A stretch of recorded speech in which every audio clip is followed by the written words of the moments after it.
Ya, pemirsa, Presiden Prabowo Subianto memanggil lagi sejumlah pengusaha nasional ke Istana Kepresidenan Jakarta pada Jumat kemarin. Sejumlah pengusaha yang diundang mulai Sugianto Kusuma alias Aguan, Antoni Salim, Boy Thohir hingga Tommy Winata. Bahas apa sih Pak sama Presiden? Oh enggak, ini Bapak mengutarakan program-program Danantara, makan gizi gratis, perumahan, terus ya kita semua para pengusaha dan Kadin semua ya mensupport karena memang itu bagus sekali untuk Indonesia lah gitu. Jadi karena kan kita banyak tahu masih banyak saudara-saudara kita yang masih berkekurangan, anak-anak kita yang masih kurang gizi segala macam. Itu aja sih. Masukan yang paling signifikan diminta oleh Presiden itu perihal apa?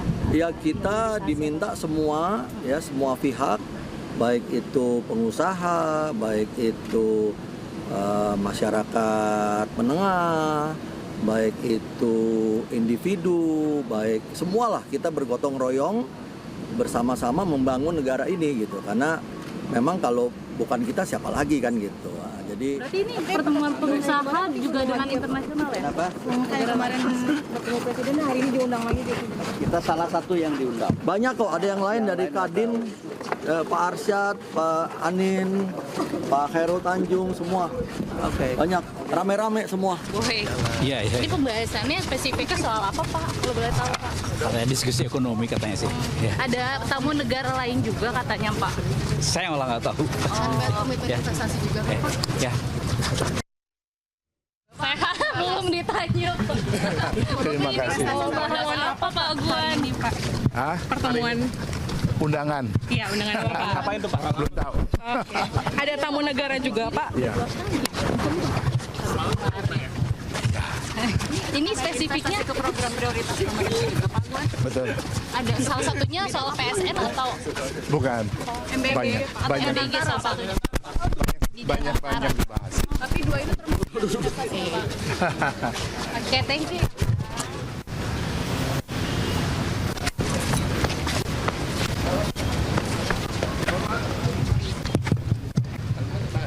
Jalan belum tahu. Kita diundang aja. Kita diundang. Ini kumpul Nggak tahu agendanya apa. Tadi udah masuk juga Pak Cete. Siapa? Pengusaha lain Pak Haji Isam, Pak Boy Thohir. Oh, iya. Ini membahas soal ekonomi persisnya atau seperti apa Pak Cete? Saya nggak tahu nanti ya, karena belum tahu. Benar-benar saya nggak tahu gitu loh. Jadi dipanggil ya kita datang. Siapa aja? Ya. Belum tahu juga. Katanya ada tamu negara lain Pak Cete. Nggak, belum tahu nanti ya, gitu. Ya. Thank you. Pak Isam, ini berarti bertemu Presiden ngomongin soal apa Pak? Tapi akan ada dengan pengusaha lainnya ya Pak, nanti kumpulnya agak sendiri aja ya. Bareng pengusaha lain ya Pak Isam ya? Oke Pak.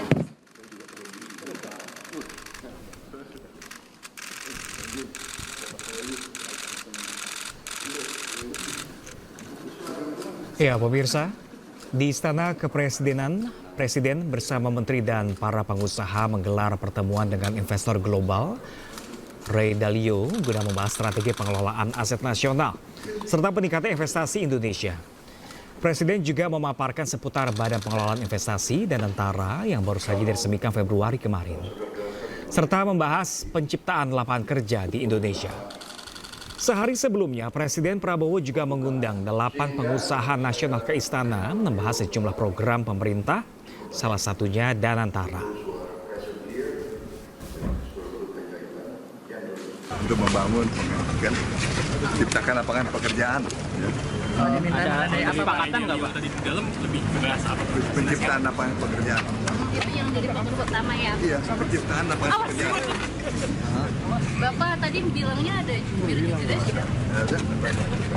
Jubir Pokoknya yang ada ditunjuk. penciptaan lapangan pekerjaan, juga supaya masyarakat lebih baik, hidupnya lebih makmur. Di bidang apa? Dan segala macam. Ini merespon soal maraknya PHK ya Pak? Ya, itu juga ya, kita masuk ya, supaya supaya ke depan PHK selesai. Ada disinggung Terima kasih soal ya. Danantara nggak Pak tadi? Tadi kan Iya, soalnya pembicaraan. Sementara itu pemirsa, hasil sidang etik Universitas Indonesia memutuskan disertasi Menteri SDM Bahlil Lahadalia harus diperbaiki. Kampus UI juga meminta Bahlil meminta maaf secara terbuka.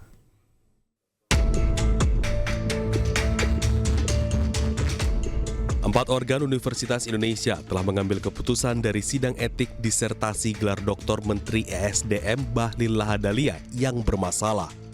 Keempat organ itu adalah Rektorat, Dewan Guru Besar, Senat Akademik, dan Majelis Wali Amanat. Sidang etik itu menghasilkan keputusan untuk melakukan pembinaan terhadap promotor, direktur, kaprodi, dan mahasiswa terkait yaitu adalah Bahlil Lahadalia. Bentuk pembinaannya adalah penundaan kenaikan pangkat untuk promotor dan kaprodi. Sementara Bahlil diminta memperbaiki disertasinya sesuai dengan ketentuan yang berlaku dan meminta maaf kepada publik.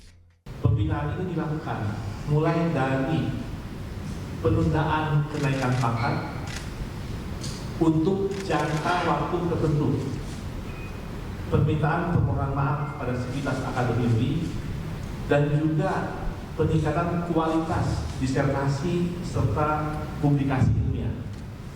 Lebih lanjut, kami menegaskan bahwa persoalan ini harus dipandang secara menyeluruh sebagai momentum untuk melakukan evaluasi dan pembenahan sistem pendidikan khususnya di SKSP UI. Keputusan bersama yang diambil oleh 4 organ Universitas Indonesia ini telah melalui proses yang transparan. Sementara itu, Bahlil Lahadalia mengakui ia belum mengajukan perbaikan disertasinya. Namun ia juga yakin bahwa disertasinya hanya diperbaiki bukan diulang dari awal. Mohon maaf ya. Disertasinya mengulang Pak UI? Enggak tahu ya. Tadi Yang saya tahu, apapun yang diputuskan, saya kan mahasiswa. Apapun yang diputuskan oleh UI, saya akan ikut. Tapi yang saya tahu memang perbaikan. Ya kita perbaiki, karena memang saya belum mengajukan perbaikan ya. Gitu. Tapi bukan ulang dari awal Pak? Enggak. Universitas juga menyerahkan keputusan apakah Bahlil harus menjalani sidang disertasi ulang atau tidak pada program studi. Tim Liputan iNews melaporkan. Informasi lain pemirsa, Gubernur dan Wakil Gubernur Jakarta Pramono Anung dan Rano Karno mendatangi Kejaksaan Agung Jumat pagi. Pramono selaku Gubernur meminta Kejaksaan Agung dapat mengawal program Pemprov. Gubernur beserta Wakil Gubernur Jakarta Pramono Anung dan Rano Karno mendatangi Kejaksaan Agung Jumat pagi. Keduanya meminta Kejaksaan Agung untuk mengawal program-program dari Pemprov Jakarta. APBD Jakarta menjadi salah satu yang terbesar. Oleh karena itu, Pramono meminta bantuan Kejaksaan Agung untuk mendampingi program-program Pemprov Jakarta selama ia menjabat. Penting baginya dalam pelaksanaan kegiatan pembangunan khususnya di Jakarta tidak ada hal yang bertentangan dengan peraturan perundang-undangan. Menurut Pramono, Pemprov Jakarta memerlukan pendampingan Kejagung untuk menghindari oknum-oknum yang memanfaatkan hal tersebut. Secara khusus saya meminta mohon kepada Kejaksaan Agung untuk mendampingi Jakarta di dalam berkontribusi untuk membangun bangsa ini. Karena Jakarta bagaimanapun sekarang ini menjadi pusat perekonomian global dan menjadi epicentrum ekonomi Indonesia. Jakarta memberikan kontribusi terbesar dibandingkan dengan daerah-daerah lain. 11% dari PDB, APBD-nya lebih dari 91 triliun. Tentunya kami memerlukan pendampingan supaya di dalam keputusannya di kemudian hari tidak ada ruang lubang bagi siapapun yang ingin memanfaatkan itu. Bahkan di awal sebagai laporan juga kepada Bapak Jaksa Agung, kami telah dan akan mengadakan audit yang ada supaya nanti pemerintahnya betul-betul bisa berjalan dengan baik. Kejaksaan Agung pun menyatakan siap memberikan pendampingan hukum bagi pemerintah Provinsi Jakarta untuk pembangunan ke depan. Saya meminta untuk Kejaksaan melakukan pendampingan agar dalam pelaksanaan kegiatan pembangunan khususnya Jakarta tidak ada hal-hal yang akan bertentangan dengan peraturan perundang-undangan. Dalam hal ini, Gubernur Jakarta Pramono Anung juga sudah melakukan audit untuk memastikan pemerintahan berjalan dengan baik. Dari Jakarta, Naura Syafiqah, Rizky Julianto, iNews melaporkan.